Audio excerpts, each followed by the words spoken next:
Bonjour à toutes et à tous et bienvenue sur Mosaïque Cristal.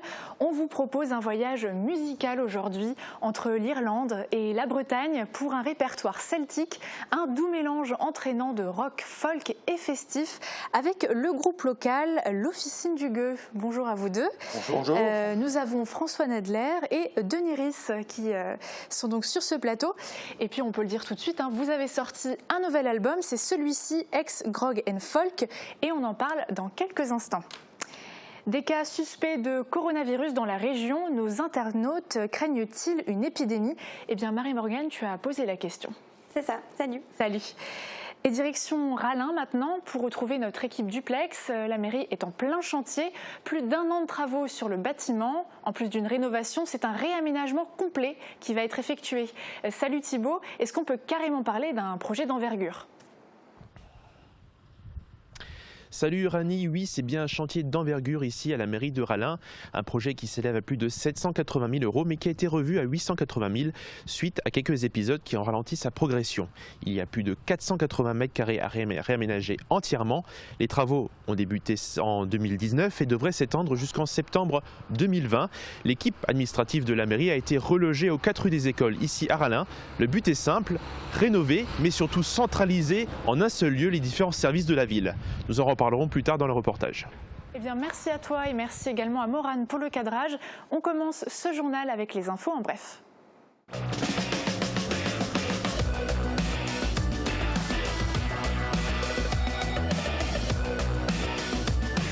L'Agglo, 10 zones pour développer l'emploi. Après une action des agriculteurs début février devant la permanence de la députée Nicole Triss, place au dialogue. Les agriculteurs ont évoqué leurs craintes avec l'élu sur plusieurs dossiers agricoles, notamment le texte flou sur les zones de non-traitement, les contraintes de la loi Egalim et les inquiétudes face aux accords avec le Canada. La députée les a rassurés et a pris connaissance des revendications pour les faire remonter au gouvernement. Beach signe une convention avec la Fondation du patrimoine. La citadelle, construite au XVIIIe siècle, a besoin de travaux de rénovation pour un coût de plus de 350 000 €. La ville va bénéficier de l'aide de la Fondation du patrimoine et de la mission Stéphane Bern. Il est possible de soutenir également le financement des travaux de la vieille dame via le site missionberne.fr. Joie, insouciance et amusement. Tels étaient les sentiments qui animaient les carnavaliers hier soir à l'hôtel de ville de Sarreguemines. En ce jour de Mardi Gras, ils étaient près de 200 convives à festoyer au dîner du Prince. Une douzaine de clubs carnavaliers de la région étaient représentés. C'était l'occasion de rencontrer de nombreuses têtes couronnées. Une dernière soirée festive pour le Prince qui sera condamné ce soir au centre-ville. La neige est tombée cette nuit en début de matinée, mais les sols chauds n'ont pas gardé ce joli manteau blanc. Allez, on regarde la météo pour demain. Avec le Crédit Mutuel, partenaire des grands événements sportifs.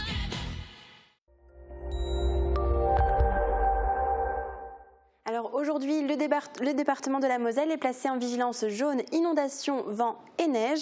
Pour demain, de la neige pourrait encore s'inviter parmi les gouttes de pluie.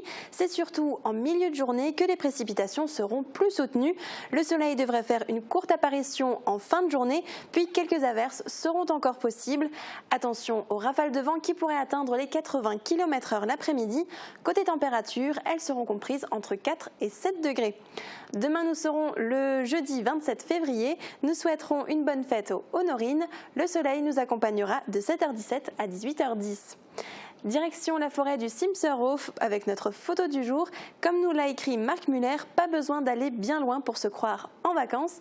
Merci à vous pour cette photo et on attend les vôtres par mail ou sur notre page Facebook.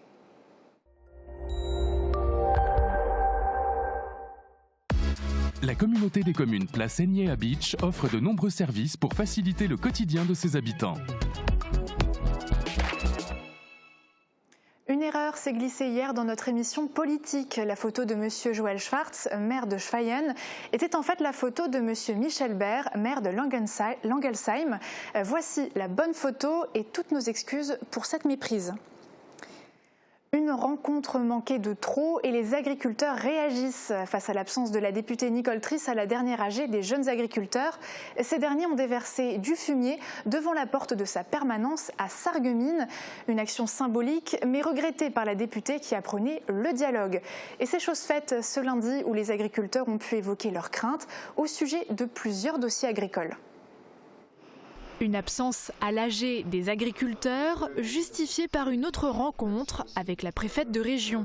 Malentendu dissipé qui fait place au gros dossier agricole. Premier point de discorde, la loi Egalim.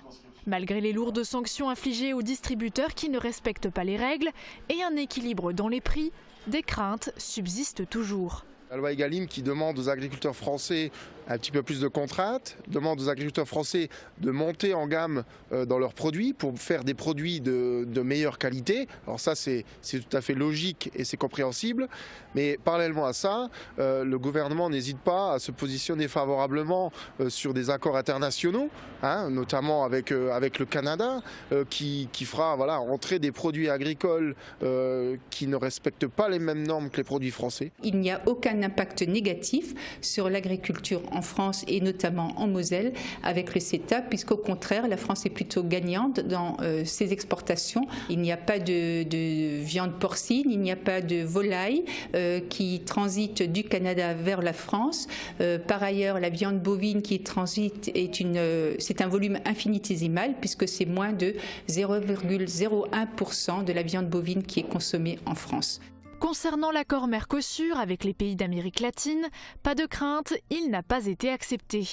Cette rencontre a permis d'évoquer une autre problématique, les zones de non-traitement. On a mis en pâture les agriculteurs français, ils sont montrés du doigt sur des pratiques qui sont faites correctement et on nous pond un texte que personne ne comprend, qui doit être appliqué sur le terrain. Depuis le 1er janvier 2020, les agriculteurs ne doivent plus épandre de pesticides à moins de 5 mètres et 10 mètres des limites de propriété des habitations. Pour eux, un manque à gagner est prévisible, tout comme la dégradation de l'image du métier aux yeux du grand public. Lorsqu'ils pulvérisent des produits, ce ne sont pas forcément des pesticides, contrairement à ce que pensent les gens. Donc c'est vrai que c'est compliqué, cette communication auprès de la population. Et il faut toujours penser à lutter contre cette mésinformation, cette méconnaissance en fait du travail de l'agriculteur et donc contre l'agribashing. En réponse, Emmanuel Macron a annoncé une aide exceptionnelle à hauteur de 25 millions d'euros. Dernier point abordé, la politique agricole commune. Une décision du gouvernement a été saluée par les professionnels, le refus de baisser le budget de 50 milliards d'euros en raison du Brexit. Après 1 heure de réunion, l'ambiance est à l'apaisement. De belles perspectives d'avenir, mais le chemin est encore long. Et d'ailleurs, ce jeudi, une équipe de votre chaîne de télévision se rendra au Salon de l'Agriculture à Paris. Ne ratez pas notre émission demain dès midi qui sera largement consacrée à ce salon et aux producteurs mosellans. Les travaux de la mairie de Rallin se poursuivent. La structure sera remise aux normes et possédera un tout nouvel agencement. Thibaut Desmerlet et Morane Grandcola sont allés sur les lieux. La mairie de Rallin remis au goût du jour. La base du bâtiment a été construite au début des années 1900 et plusieurs extensions ont été rajoutées au fil des décennies. L'année dernière encore, la mairie occupait le premier étage du bâtiment, laissant le rez-de-chaussée totalement inutilisé. Les anciennes salles de classe n'avaient plus de fonction. Des travaux ont donc été entrepris pour réaménager entièrement l'espace. Le futur bâtiment centralisera plusieurs services, aujourd'hui disséminés dans toute la commune. À l'étage se trouveront les nouveaux bureaux de la mairie avec la bibliothèque. Au rez-de-chaussée, une nouvelle salle multi-usage et le périscolaire qui aura également une cour extérieure sécurisée pour les enfants. L'extension de la caserne des pompiers aura aussi ses nouveautés, notamment des vestiaires et une salle de réunion. L'ancienne mairie était aussi une véritable passoire thermique et donc un gouffre financier. Une nouvelle isolation renforcée à la laine de bois a été mise en place. L'État, la région, le département et la CAF ont tous participé au financement du projet. La nouvelle structure deviendra un lieu central de la commune et plus accessible pour les riverains. Et comme c'est souvent le cas, l'avancée des travaux a été ralentie par plusieurs événements. On fait le point sur ces épisodes. Thibaut Desmerlet se trouve d'ailleurs avec l'architecte en charge du projet. Oui, Uranie, je suis avec l'architecte Claire Keller. Bonjour. Bonjour. Alors aujourd'hui, une partie importante des travaux devait se faire. Quelle était cette partie et pourquoi elle a été retardée ? Alors aujourd'hui, nous devions mettre en place l'extension du bâtiment que l'on voit derrière nous, qui doit servir à distribuer les nouveaux espaces dans le bâtiment au rez-de-chaussée et à l'étage. Ils doivent abriter l'ascenseur et la nouvelle cage d'escalier. Malheureusement, les conditions météo ne sont pas favorables à la mise en place de ces éléments en raison de la neige et des rafales de vent qui peuvent être très gênantes pour la manipulation de ces murs avec la grue. Donc l'entreprise a préféré différer l'intervention et effectivement, c'était préférable. Donc on va perdre quelques jours encore, mais à l'échelle du bâtiment et de la vie du bâtiment, c'est pas forcément dramatique. L'année dernière, il y avait encore un gros retard, encore plus important, qui a eu lieu. À quoi a-t-il été dû ? Alors, lorsqu'on a commencé les travaux de curage, donc de dépose de tous les éléments qu'on ne souhaitait pas conserver dans le bâtiment, on a découvert des planchers qui étaient confinés derrière des plafonds en plâtre et des planchers hauts qui semblaient être en bon état. On s'est rendu compte que la structure était très très abîmée, qu'il y avait une attaque de capricorne qui était très importante dans les planchers. Par ailleurs, la charpente de la toiture posée sur ces planchers était également en train de s'affaisser, très abîmée par des entrées d'eau. Donc pendant un certain temps, on a essayé de trouver une solution pour réparer ces éléments-là sans forcément les remplacer. Mais au vu des solutions techniques et du coup, le maire a préféré prendre une solution plus tranchée en disant je ne veux pas courir le risque de réparer des choses qui ne sont pas en bon état. Je préfère que l'ensemble des planchers soit refait à neuf. Donc on a entièrement démoli les planchers bois et on a remis en place un plancher béton au premier étage et on a renforcé la structure, la charpente en bois par des éléments de charpente métallique qui donnent de nouveau une stabilité beaucoup plus pérenne à l'ensemble. Et le maire a pris cette décision-là dans le but de pérenniser le bâtiment sur les 100 prochaines années. Je pense que c'était effectivement une très très bonne initiative. Oui, tous ces efforts en fait sont pas en vain parce que c'est quand même un bâtiment historique que vous remettez au goût du jour, c'est très important. Bien sûr, c'est très important d'avoir pris le pari de rendre ce bâtiment de nouveau moderne par ses équipements et de par son efficacité thermique. C'est vrai que c'est un bâtiment historique dans la commune qui est au centre du village, qui est sur la place centrale du village et il était important que ce bâtiment retrouve une nouvelle identité, une nouvelle vie pour le futur de la commune. Donc on y a installé tous les équipements de service, la mairie, la bibliothèque, des équipements périscolaires pour la jeunesse. Une salle d'activité pour les habitants, pour le 3e âge. Donc en fait c'est un bâtiment qui va retrouver une nouvelle identité, une nouvelle vie au centre du village. Et ça nous paraissait très important de faire ça plutôt que d'investir ou de construire un bâtiment neuf en périphérie de la commune. Bien, je vous remercie. Je vous en prie. Je te rends l'antenne, Uranie. Carnaval, c'est déjà la fin, mais on a encore quelques images à vous faire découvrir, notamment la 55e cavalcade du Rosenmontag à Rheinheim. C'est la plus grande cavalcade de Sarre, plus de 30 000 visiteurs pour près de 70 chars et groupes associatifs. René Hout a assisté au défilé et voici les meilleurs moments. Wenn Rheinum lacht, ist Phasenacht. Quand Rheinheim rit, c'est carnaval. Voilà le slogan du carnaval à Rheinheim. Après avoir pris d'assaut la mairie de Gersheim jeudi dernier, voilà la célèbre cavalcade du Rosenmontag, point d'orgue des festivités dans la commune. Narre de Sarre, de France et d'ailleurs ont défilé dans les rues pour ce 55e défilé du Rosenmontag.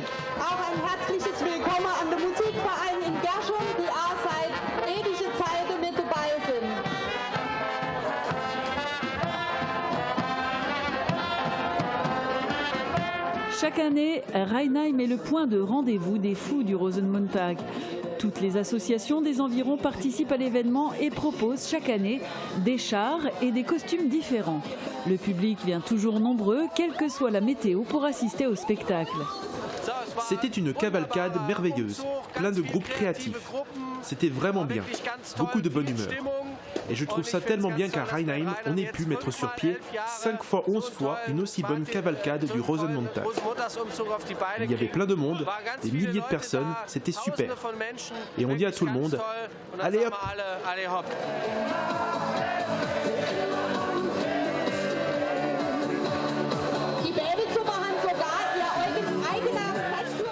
fois 11 ans.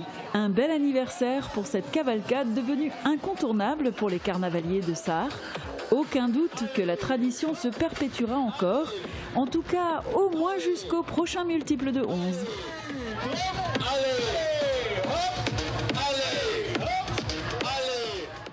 D'une pierre, deux coups. Hier, les membres du Cercle Vermeil de Lixin-les-Roulins ont célébré Carnaval. Et ils ont aussi profité de l'occasion pour fêter avec quelques jours d'avance le 100e anniversaire de la doyenne de la commune, Marthe Ditsch. Guillaume Dumonteil était sur place.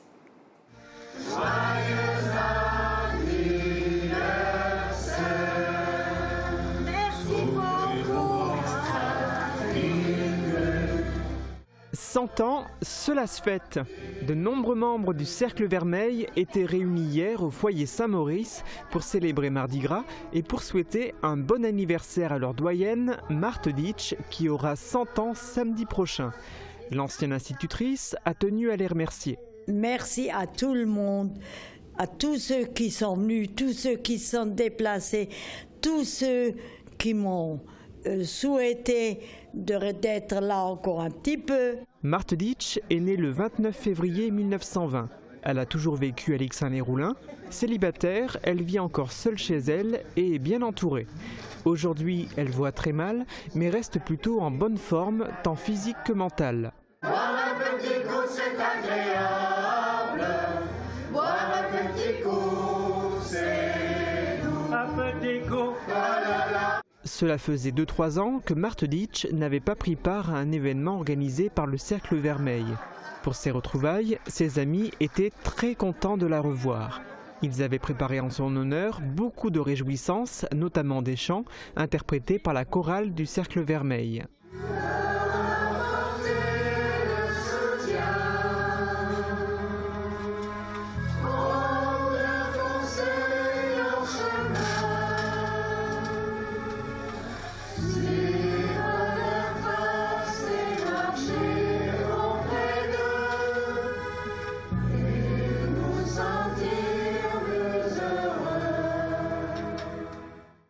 Juste après la pub, on laisse la parole à nos invités, les membres du groupe L'Officine du Gueux, et aussi à nos internautes. On n'oublie pas notre rendez-vous culinaire dans la cuisine de Sandrine. À tout de suite.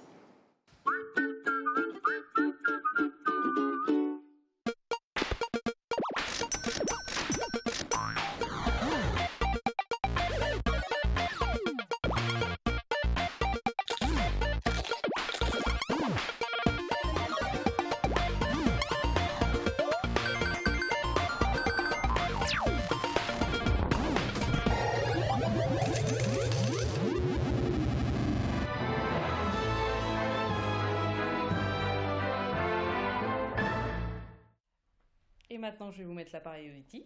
Ok, très bien. Voilà. Est-ce que vous m'entendez mieux? Ah oui, clairement, là, ouais. À la passion de l'audition, bénéficiez de l'accompagnement et de l'expertise de nos conseillers.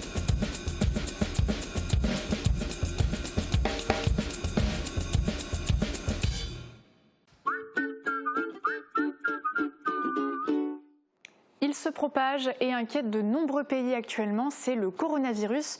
Et Marie-Morgane, tu as interrogé nos internautes à ce sujet. Est-ce qu'ils sont inquiets? Alors on a vraiment reçu divers témoignages. David se dit inquiet. Damien, lui, nous a répondu « Je pense que malheureusement ça va s'amplifier avec les cas qui se multiplient, mais pour autant il ne faut pas virer à la psychose. Seule solution, la prévention. » Alors pour Lisa, c'est la mondialisation qui peut entraîner une prolifération du virus. Elle a commenté « Il n'y a pas de solution préventive puisque le travail continue, sauf à tous se confiner chez soi, ce qui n'est nullement réaliste, en espérant un traitement adéquat trouvé rapidement par les laboratoires. » Mais pour le moment, nos internautes n'ont pas l'air d'avoir changé leurs habitudes.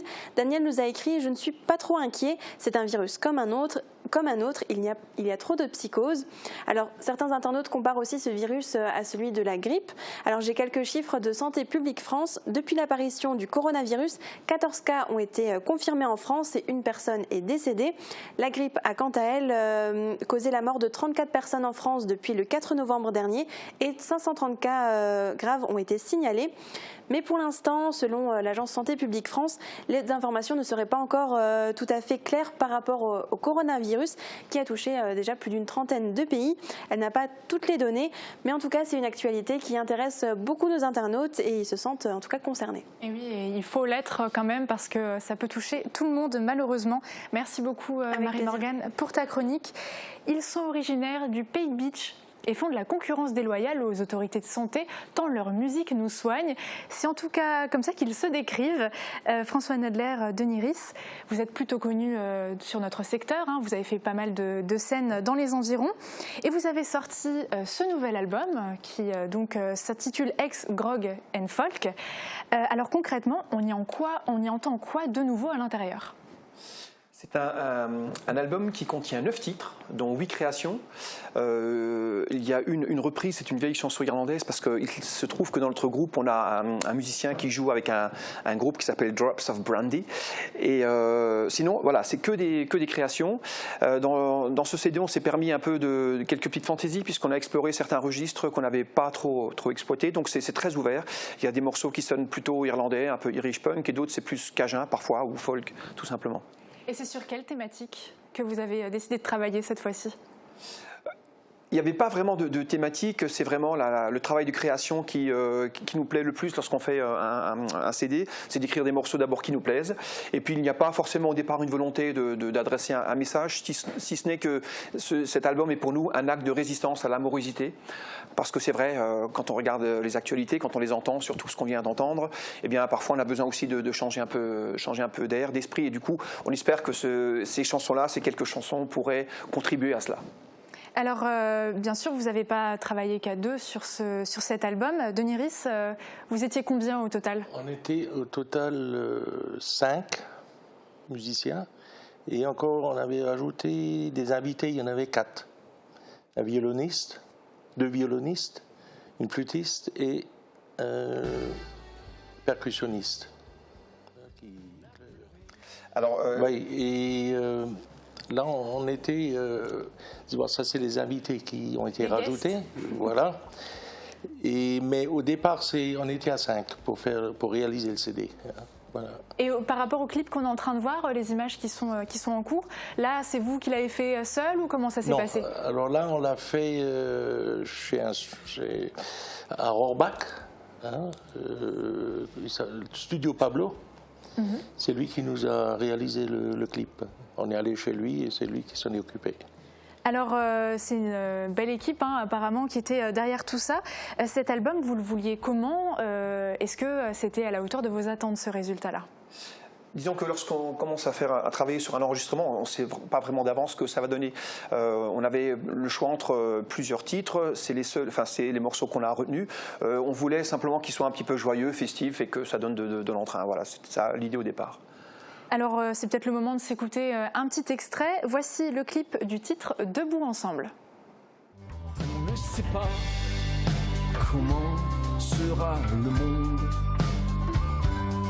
Demain peut-être, il ne sera plus. Et on sera 6 pieds sous terre dans une tombe. En écoutant le vent souffler, la pluie.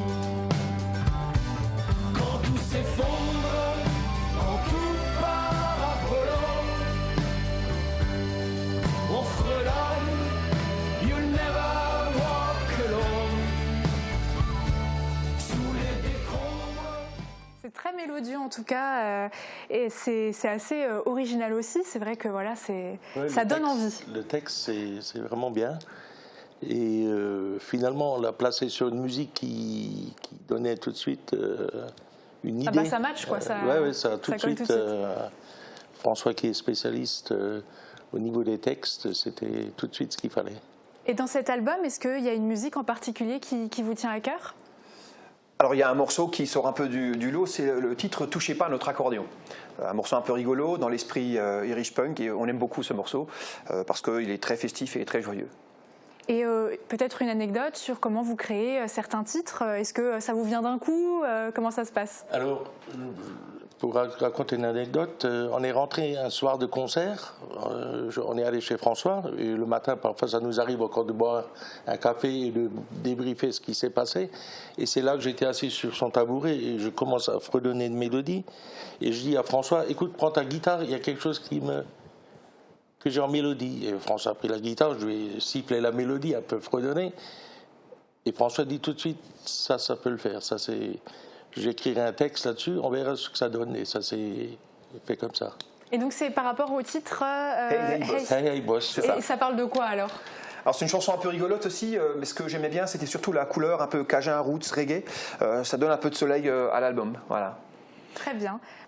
Pour le coup, on n'a pas encore d'extrait à faire écouter, mais on invite peut-être les gens à acheter le CD.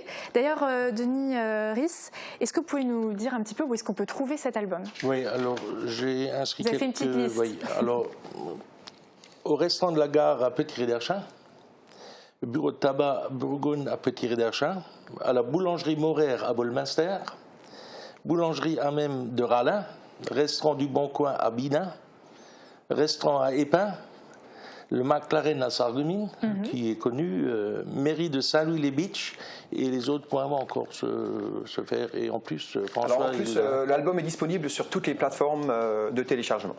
Très bien.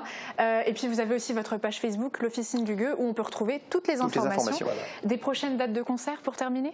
Oui, alors je trouve que demain soir, on sera à Saint-Avold.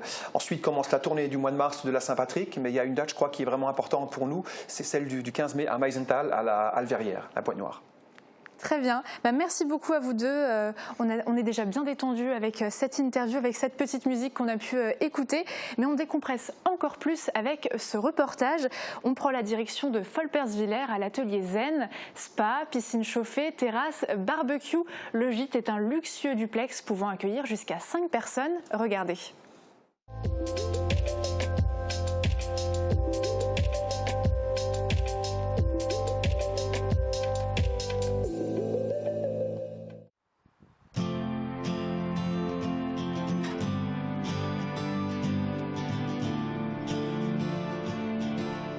On est à Sarreguemines, plus précisément à Folperswiller. Derrière notre maison, on avait un tout vieux dancing. C'était un ancien restaurant que j'ai acheté en 2005. J'ai rénové carrément la pièce arrière pour en faire un gîte. L'idée, c'était d'apporter un peu plus de vie et aussi pour que les gens puissent passer un moment tranquille, un moment zen, tout simplement.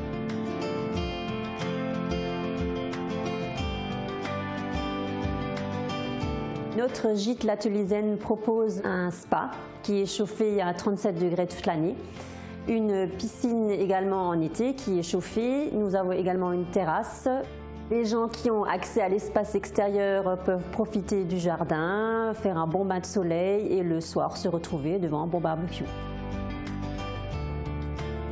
Il est grand, c'est un 5 personnes. Les gens peuvent venir en famille.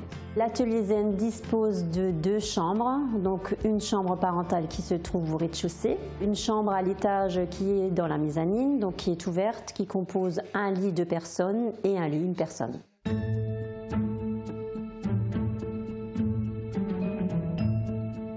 Ce n'est pas une chambre d'hôte, c'est un gîte. Donc la différence, c'est que les gens peuvent y accéder seuls. Le jardin, la piscine, le jacuzzi, ça c'est commun. On est quand même à côté de Sarrebruck, qui est une super belle ville. Il y a les outlets, il y a les thermes qui amènent du monde, et il y a aussi la Smart, la Continentale, la gendarmerie qui justement cherche des gîtes pour venir être hébergés. Nous avons des Hollandais, des Espagnols, des Canadiens, des Américains. Et nous avons beaucoup de gens qui sont de passage quand ils vont en Italie ou un petit peu plus loin et qui font une halte ici. Les réservations pour notre gîte se font sur Booking, sur Airbnb et sur le Bon Coin. Les projets pour le futur sont de restaurer une vieille grange qui se trouve en face du gîte. Comme ça, les gens pourront venir peut-être un petit peu plus nombreux ou des réunions de famille ou autres. Il y aura un gîte en hauteur qui s'appellera la Nuit des Étoiles à l'étage avec des grands Velux lumineux. Et en dessous, ce sera encore un autre gîte. On espère avoir terminé début mai.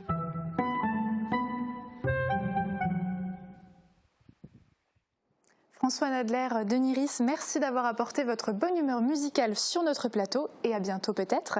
Marie-Morgane, à bientôt également. Et on termine notre émission en vous ouvrant l'appétit avec un repas sain et équilibré que Denis Grosse vous propose. Un duo de poissons accompagné de betteraves rouges, une recette rapide et facile à réaliser pour vous faire plaisir. C'est à découvrir tout de suite dans Sucré Salé. Bonne journée.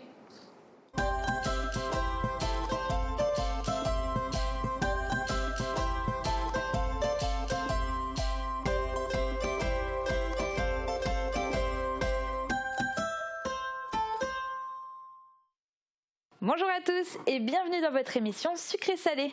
Comme vous pouvez le voir, mon invité du jour est passionné par la sculpture sur bois, mais c'est par passion pour la cuisine qu'il me rejoint aujourd'hui. Découvrez tout de suite le portrait de Denis Grosse.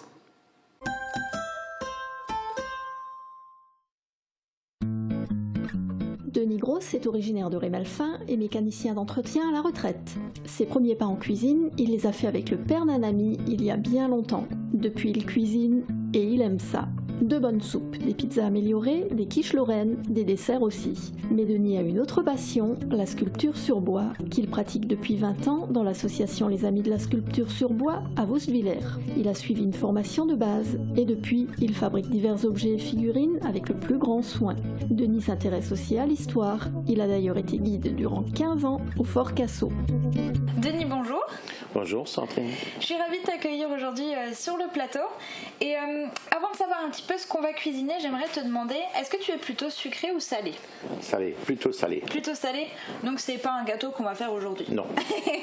Alors dis-nous un petit peu plus parce que j'en ai pas encore parlé, qu'est-ce qu'on va cuisiner aujourd'hui ? Donc aujourd'hui on va cuisiner des coquilles Saint-Jacques avec des dos de capillo. Bien sûr, il y aura une sauce au vin blanc.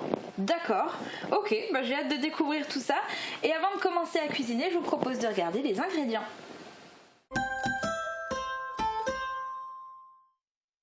Pour cette recette, il vous faudra 2 dos de cabillaud, 12 noix de Saint-Jacques, 2 betteraves rouges, de la crème, du beurre, de la farine, du vin blanc, de l'huile d'olive, du bouillon de poule, quelques tomates séchées, un citron, du sel et du poivre. Alors Denis, on va pouvoir attaquer la préparation. Donc par quoi on commence pour ces coquilles Saint-Jacques ? On va commencer, on va chauffer de l'huile. D'accord. Donc là, on va s'occuper de la cuisson des poissons. Ouais. Ok, d'accord, très bien. On met les coquilles dedans. Hein. Ouais.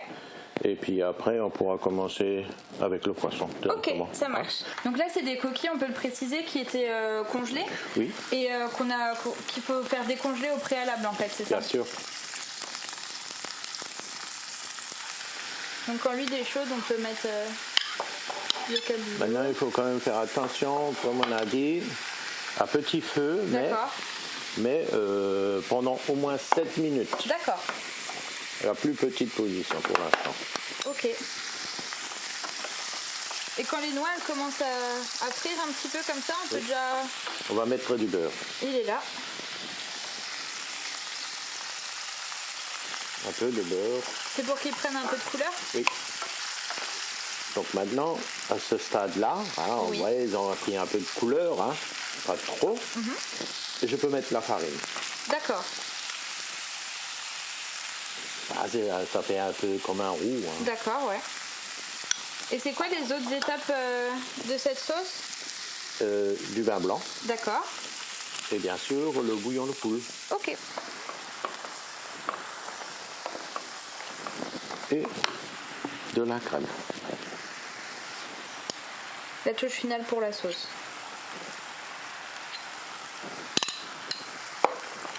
On peut réduire. Et après, peut-être on achètera encore un peu de vin blanc, mais là, déjà, rien qu'à l'odeur, c'est bon. On va rajouter quelques baies rouges. Baies roses, c'est baies roses. Donc ça, c'est des épices qu'on peut rajouter oui, c'est facultatif. Bon, après, ça dépend. Hein. C'est déjà fait, ça fait une belle couleur. Ouais. Et puis les gens qui aiment, mais que quelques-unes. Ok. Bah là, on peut réserver, c'est bon. Ok, donc là, nos noix de Saint-Jacques sont cuites et la sauce est terminée. Il reste encore la cuisson Je peux même mettre encore un tout petit peu de vin blanc. Ouais. Donc il reste encore la cuisson des cabillaud à surveiller, c'est ça? C'est tout. On va le laisser cuire, on reviendra tout de suite après. En attendant, je vous propose de regarder les conseils de notre sommelier pour le vin de cuisson et d'accompagnement du plat.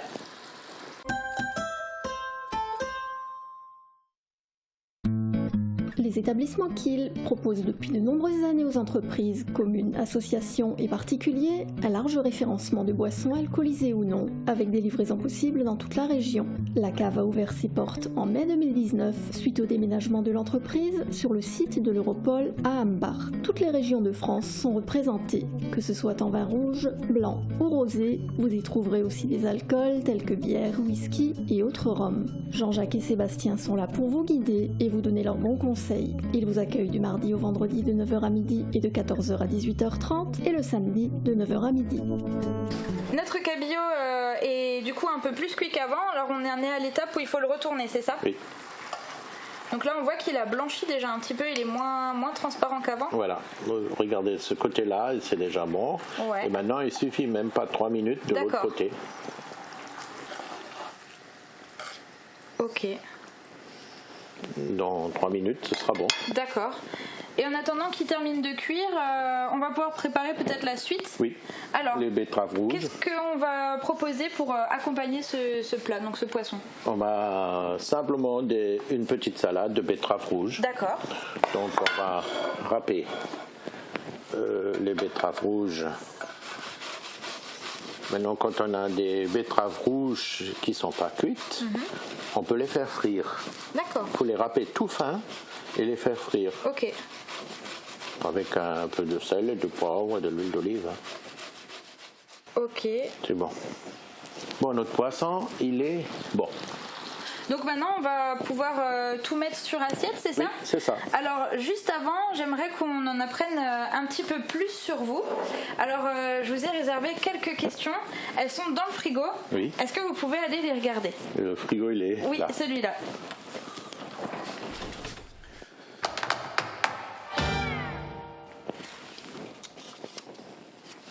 Où pratiques-tu la sculpture? Alors, la sculpture sur bois, je la pratique avec 12 collègues à Woeswiller.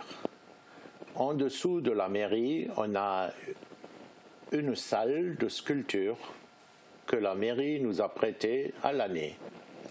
C'est plutôt un atelier où, avec une bonne ambiance avec mes collègues.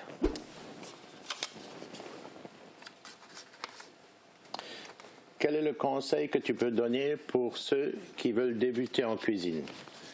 Le conseil que je peux leur donner pour ceux qui débutent en cuisine, c'est tout simple. C'est de s'intéresser et de commencer éventuellement avec une soupe ou avec des viandes. Et puis de fil en aiguille, essayer plusieurs recettes et les faire comme ça vous plaît, comme vous avez envie. Je vais parler un peu du Fort Cassot. Le Fort Cassot, pour moi, c'était une très bonne expérience. J'ai fait pendant une quinzaine d'années, j'ai fait guide avec une très bonne équipe. Nous avons fait beaucoup d'améliorations, beaucoup de travail. Ça m'a permis de parler devant des personnes et ça m'a fait une super expérience. Et d'ailleurs, je vous conseille d'aller visiter le Fort Cassot. Je sais que beaucoup de gens ont entendu parler, mais n'ont jamais visité. Et c'est super bien. La dernière étape, ça va être de tout mettre sur assiette. Mais avant ça, on va d'abord assaisonner notre betterave, c'est ça? Oui. Alors, comment on l'assaisonne? On va mettre un peu de citron. D'accord. Un peu d'huile d'olive, un peu de sel, un peu de poivre. C'est mélangé. Ok. Et du coup, maintenant, qu'est-ce qu'il nous reste à faire? Il nous reste simplement mettre les tomates séchées, les petits morceaux de tomates séchées qui ont préalablement été mis dans l'eau chaude. pour apporter un peu de goût. Un peu de goût, surtout pour les gens qui aiment ça, et un peu de couleur aussi. Ouais. Et là, on peut passer au dressage. Donc Oui. comment l'assiette sera présentée? L'assiette va être présentée. On va mettre un morceau de dos de cabillaud et on va disposer autour 2, 3, voire 4 noix de chajac, pas trop. Et ensuite, on ajoute notre salade. Oui. Alors, on a décidé de faire une betterave rouge, mais on aurait pu prendre du riz avec un peu de curcuma. Oui, mais là, ça permet d'avoir un plat assez équilibré et puis pas trop... et qui pèse pas sur l'estomac. non. Après, sel et poivre, c'est au bon à la vouloir de convenance. chacun. Voilà, on à peut la aussi convenance. peut-être ajouter des épices pour ceux qui veulent ajouter des épices. Oui, pour ceux qui aiment bien. Alors, pour donner un peu de couleur, on mettra peut-être un tout petit peu de paprika doux. Voilà. Ok. C'est tout. Et là, le plat est terminé. Il est terminé. Ok, super. En tout cas, Denis, merci de nous avoir fait découvrir cette recette. Vous revenez quand vous voulez. De votre côté, chers téléspectateurs, vous allez pouvoir retrouver cette recette sur notre site internet ou sur notre compte Instagram pour ceux qui nous suivent. Et puis moi, je vous dis encore de passer une très belle journée et à très bientôt.